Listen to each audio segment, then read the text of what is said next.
তো hello friends, আজকে আবার নতুন একটা ভিডিও নিয়ে চলে এসেছি তোমাদের কাছে। আমি রিঙ্কি, আর আজকে আমি বানাবো সবার পছন্দের একটি খাবার। তো আজকে আমি বানাতে চলেছি স্টিম মোমো। তো দেখো, তার জন্য আমি উনুনে প্যান বসিয়ে দিয়েছি। এবার কিছুটা পরিমাণ তেল দিয়ে দেব। আর এবার আমি রেডি করব যে টমেটো সসটা, সেইটা।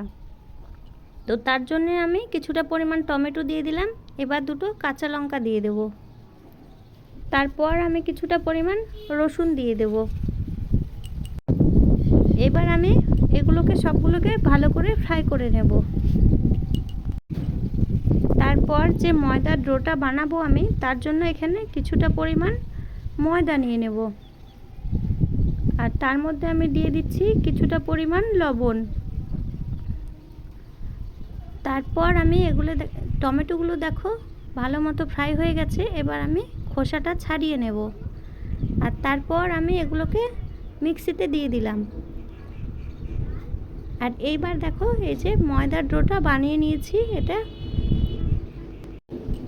কিছুটা সময় আমি এটা ঢাকা চাপা দিয়ে রেখে দেব। আর এইবার যে মোমোর পুরটা হবে, সেটাকে আমি রেডি করে নেব। তার জন্যে আমি কিছুটা পরিমাণ তেল দিয়ে দিলাম। তারপর আমি পরপর এবার সবজিগুলো দিয়ে দেব। সবার প্রথমে আমি দিয়ে দিলাম কিছুটা রসুন কুচি। তারপর আমি দিয়ে দিয়েছি কুচনো আদা। তারপর আমি এবার পরপর পেঁয়াজ কুচি, ক্যাপসিকাম কুচি, বাঁধাকপি, গাজর এগুলো দিয়ে দেব। সবগুলোকে আমি রেডি করে নিয়েছি। এবার আমি পরপর দিয়ে দেব। এই দেখো, এবার আমি দিয়ে দিলাম ক্যাপসিকাম, এই যে গাজর, তারপর আমি বাঁধাকপি দিয়ে দিলাম। এগুলোকে এখন ভালো মতো গোল্ডেন অ্যান্ড ব্রাউন করে ভেজে নেব। তারপর এগুলোতে আমি কিছুটা পরিমাণ কুচনো লঙ্কা দিয়ে দেব। এবার আমি কিছুটা পরিমাণ নুন দিয়ে দিচ্ছি।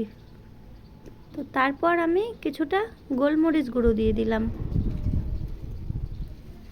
আর এই দেখো, আমার ডোটা কত সুন্দর রেডি হয়ে গেছে। এইবার আমি ছোট ছোট লেচি কেটে এগুলোকে মোমোর সাইজে বেলে নেব।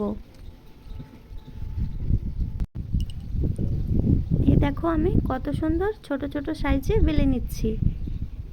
এবার আমি এগুলোকে রেডি করে নেব পরপর এক একটা করে মোমো। আর ওইদিকে আমার পুরটাও রেডি হয়ে গেছে প্রায়। এইবার আমি দেখো বানিয়ে নিয়েছি। আর সবগুলোকে পরপর স্টিম করতে দিয়ে দিয়েছি। আর এই দেখো, যেটা টমেটো সস রেডি করেছিলাম, তো সেটাকে আমি মিক্স করে নিয়ে চলে এসেছি। আর এবার কত সুন্দর লাগছে দেখো।